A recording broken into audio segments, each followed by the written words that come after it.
Chapter 4. Mum Leaves.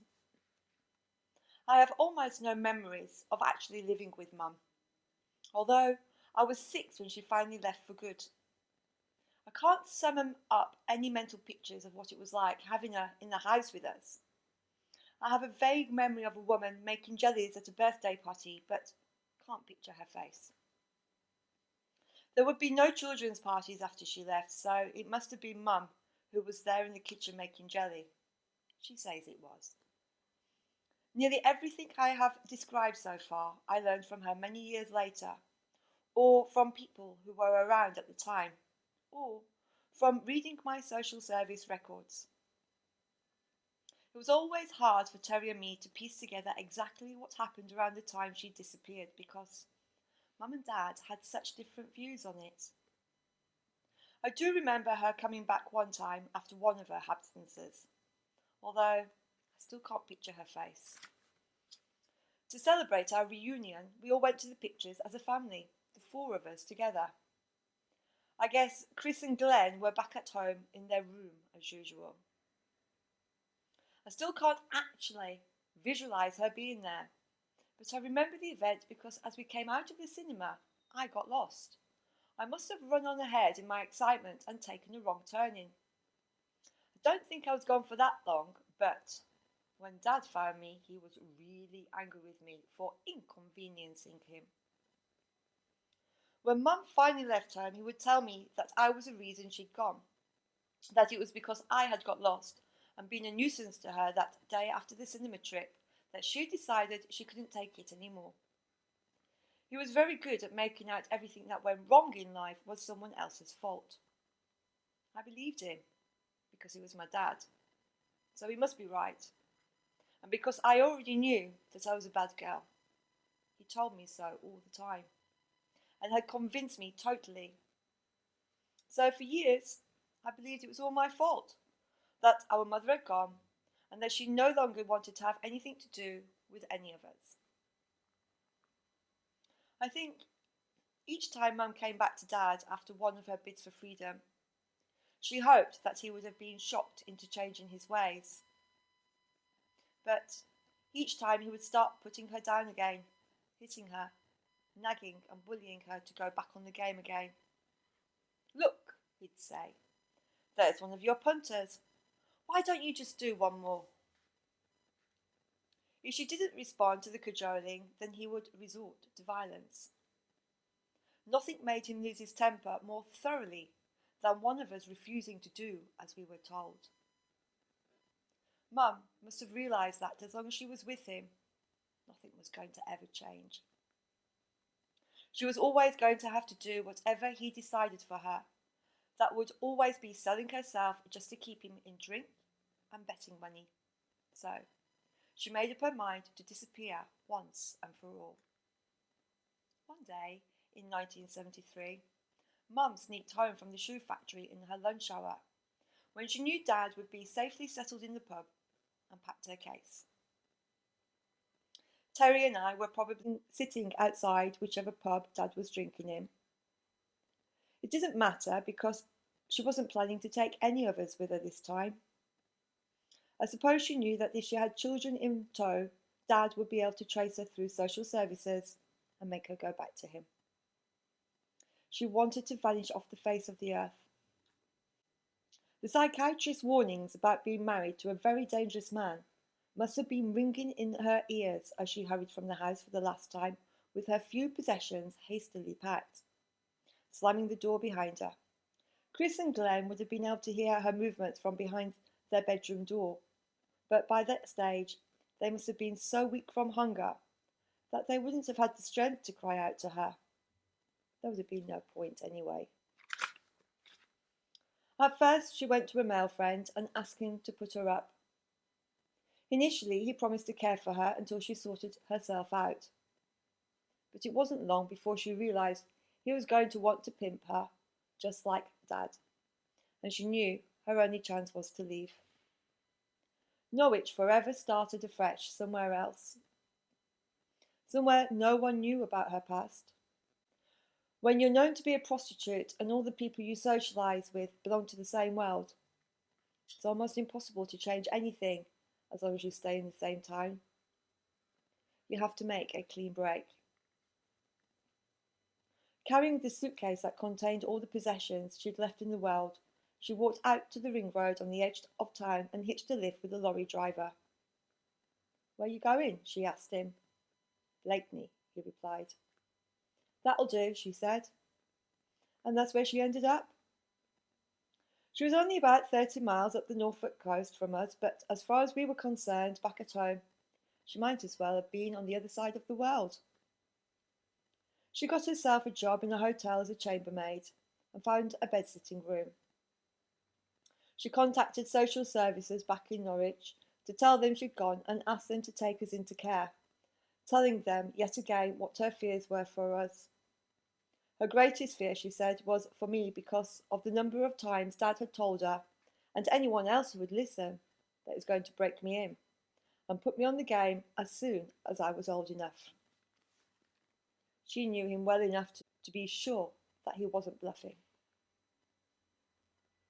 If he had been willing to put his own wife, the love of his life, on the game, why wouldn't he do the same to his daughter? She told them how dangerous she knew Dad was, feeling certain that they would take us away from him and put us into safe homes. When the social workers arrived at the house that day, Dad was out with Terry and me, but they must have broken in because they found Chris and Glenn, who were 2 and 3 years old by then, abandoned in their locked bedroom as usual. Neither of them reacted to the strangers who suddenly appeared beside them. They just stared straight ahead with deadened eyes. Chris was rocking rhythmically back and forth in his cot, and Glenn was so hungry he was actually eating the contents of his own soiled nappy. It was that scene, discovered by social workers, that sealed Mum's reputation as a terrible mother, giving Dad the opportunity to make out he was some sort of a local hero by default.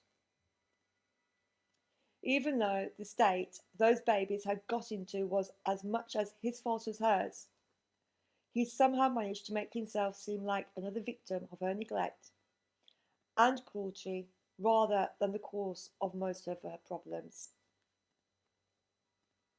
Mum says she was having a breakdown during her final years with us, and I imagine that must have been what happened. There's no other explanation why a mother could neglect her own children to that extent. I don't remember coming home that day to find Mum gone, because she'd disappeared before. I probably assumed it was like the other times and she'd be back eventually. It was only gradually, over time, that I realised she wasn't coming back this time, and that Terry, Dad and I were on our own now. I was 6 years old, nearly 7, and I had to become the woman of the house. A cold knot of panic formed in my chest when I thought about it. The social workers took both Chris and Glenn into care, but for some reason that no one has ever been able to explain to me, they decided it would be all right to leave Terry and me at home with Dad. Perhaps at that stage they thought Mum was the bigger problem. After all, she was the one who was on the game, a lifestyle that carried so much stigma and suggested she couldn't possibly be a decent parent. And she was the one who had deserted us. Perhaps they thought that with such a shameless woman gone from his life, Dad might be able to do a better job for us. Who knows what he told them at the time to make himself look good and her look bad. Dad could convince anyone of almost anything when he put the full weight of his charm into it. When Mum heard from her parents that Terry and I had been left with Dad, she boarded the first train back to Norwich and went to see social services to plead with them to do something. It must have been a nerve-wracking trip for her, constantly looking over her shoulder for fear of being seen by someone who would tell Dad she was back in town. Both of the social workers she had dealt with in the past had been moved to other areas, and she had to explain her whole story all over again to someone new. She pleaded and begged, telling them again about Dad's drinking problems, his violence, his involvement in prostitution, and his promise that he intended to put me on the game as soon as possible. They refused to take her warning seriously. Maybe they hear stories like that all the time and thought Mum was exaggerating to get back at her estranged husband. All your children are subject to care orders. They tried to reassure her, which will stay in force until they are 18. This was supposed to mean that social services took responsibility for us and made decisions about such things as where we lived and what schools we went to. No doubt they promised to keep an eye on us and to remove us if they thought we were in any danger. But I doubt if that would have put Mum's mind at rest. She knew how clever Dad was at manipulating people and making them believe whatever he wanted them to believe. Although I have all my social services reports from the time, it is hard to work out from the things they have written the decisions they did. I always felt hopeful in the following years whenever I knew that a social worker was due to call on us, because I thought each time they were bound to realise that something was wrong and would try to help us. But the main social worker, who was allotted to us in the early years, was so terrified of Dad, she refused to come to the house unless she had a police escort or one of her bosses with her. Her visits were very infrequent and were over as quickly as everyone could manage. Her fears were not unreasonable, of course, since Dad had already served 6 months in jail for beating up that other social worker. But if they knew he was capable of that level of violence, did they not guess he was capable of being violent to us?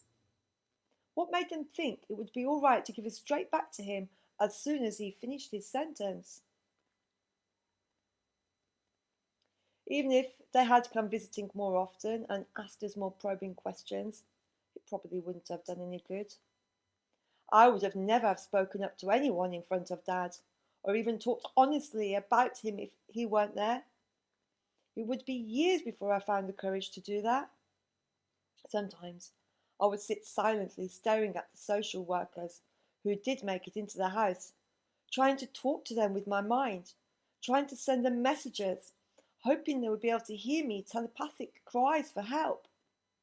But of course they didn't.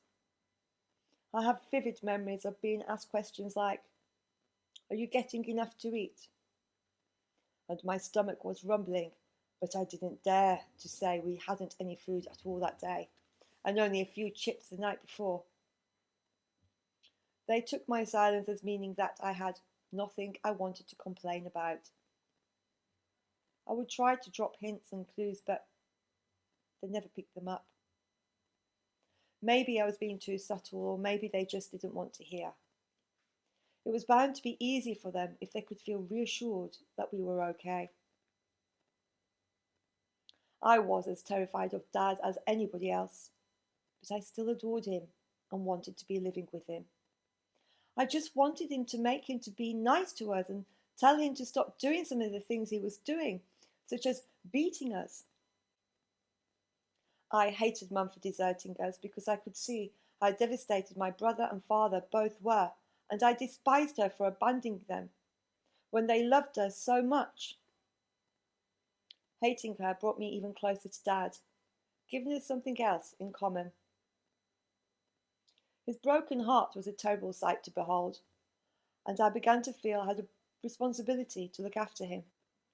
The worst times were always when he had a few drinks, and the melodrama of his own self-invented life story would become heightened beyond anything any country and Western songwriter would have dared to write. Time after time, Terry and I would find him on the sitting room floor on his hands and knees, weeping and praying for his Jane to come back home to him, screaming hysterically at the gods in his abject misery. He always became furious whenever Terry or I cried about anything, shouting at us to shut up, hitting us, seeing our tears as a sign of weakness. So I couldn't understand how he could be so willing for other people to see him cry so openly. For him it seemed to be like a badge of honour. a way to show everyone how wicked Mum was to have broken his heart and how much pain he was in. I can understand your mum leaving all the other children, Dan would say to Terry, but not you, because you were her favourite. How could she leave you? A mother is supposed to love her firstborn child more than anyone. I would be able to see the pain in Terry's face as the words sank in, and feel my own pain at hearing someone confirm out loud that Mum had loved Terry more than me, even though I knew it to be true. Terry rarely cried, but the tears would swell in his eyes at those moments, and I was upset with Dad for being so cruel and for continually rubbing salt into my brother's emotional wounds. However much I hated the way he behaved, Dad always managed to convince me of his undying love and favouritism towards me, as if to compensate me for the fact that my mother hadn't loved me enough to stay. He would assure me that as long as I stood by him, everything would be okay. All mothers love their first sons, and all daddies love their little girls, he would say, as if merely saying it was enough to prove it was true.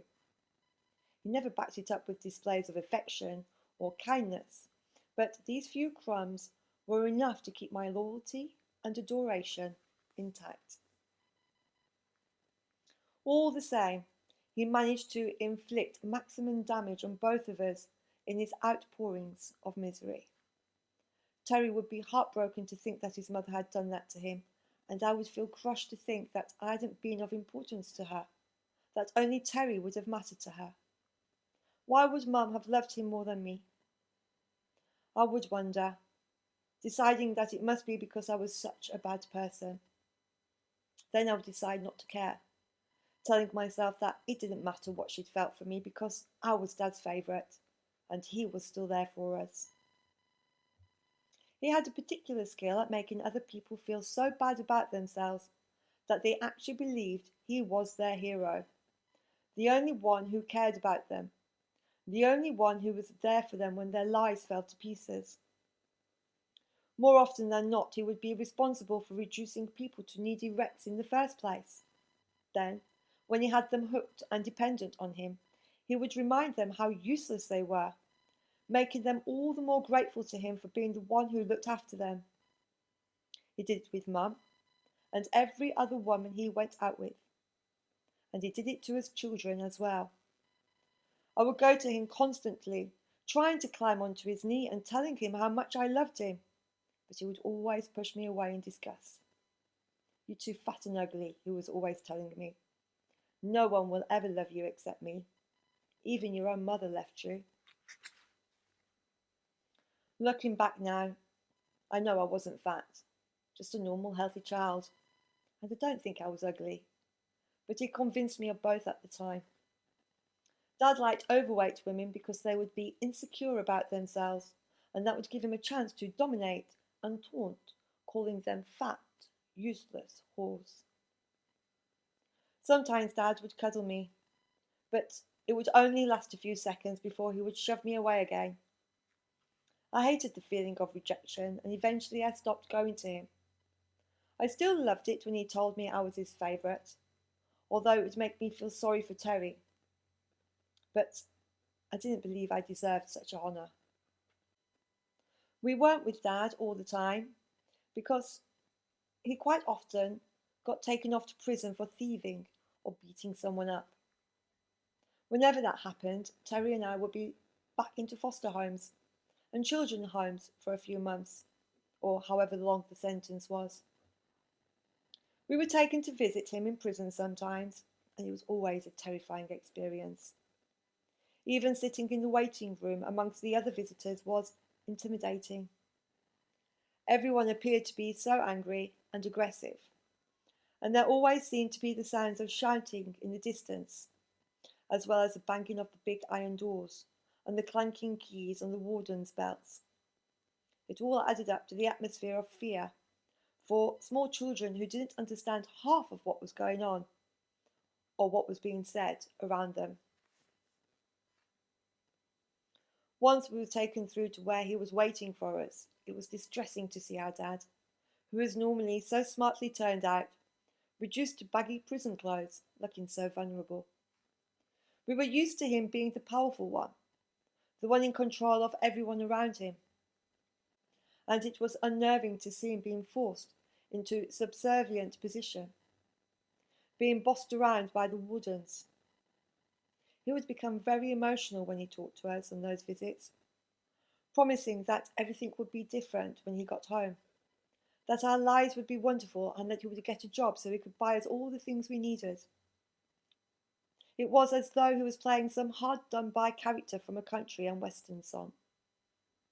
One man struggling bravely to bring his children up right in a hostile world. I always wanted to believe him, even when he kept on letting us down and breaking his promises, and I would always stick up for him in front of other people, even when I finally realised just how bad a father he really was. As soon as he got out of jail, I would find a way to get back to Dad from wherever we were staying at the first possible opportunity. I felt I owed him my loyalty because, whatever he was like, at least he hadn't walked out on us like Mum had. He had stuck by us, and so we belonged to him. We were his, and it felt right that we should be with him. "No one else will ever want you," he'd say. "Only me. You're fat and useless, but at least you've got me." He couldn't stand the idea that Terry and I might be taken permanently into care, because he didn't think it was anyone else's business how he brought us up, and because he didn't like to lose the benefits that he got as a single dad. We were his devoted little followers, part of his entourage, and he resented any attempts to part him from us. He did try for many years to get Chris and Glenn back as well, even though he had never known what to do with them when they were babies, and wouldn't have been any better with them once they were older. He went round to the foster home where they spent their whole childhood a few times to try and see them, but thankfully for them, he was never allowed access. I heard he even made a pass at their foster mother. I suspect she might have had a bit of a soft spot for him, because virtually everyone did when he decided to turn on the charm. He was good at convincing people that his children were the most important things in his life, that he was a dutiful dad who had been wronged by a bad woman and a heartless state. Although Terry and I didn't get to speak to Chris and Glenn again until we were all adults, we did see them a few times, just after we were all split up, when they were brought to visit the people who lived next door to us. I suppose their foster parents must have been friends of our neighbours. Our front doors were inches away from one another, only divided by a tiny fence, and we could see them coming and going. But we were still ordered by social services not to speak to them. I remember peering out the window, seeing how cute they looked in the nice new clothes their foster mother bought for them, and just feeling sad. After a while, someone must have realised how cruel they were being to all of us by allowing those visits, because suddenly it stopped. I didn't see Chris and Glenn again after that until I was 20 years old.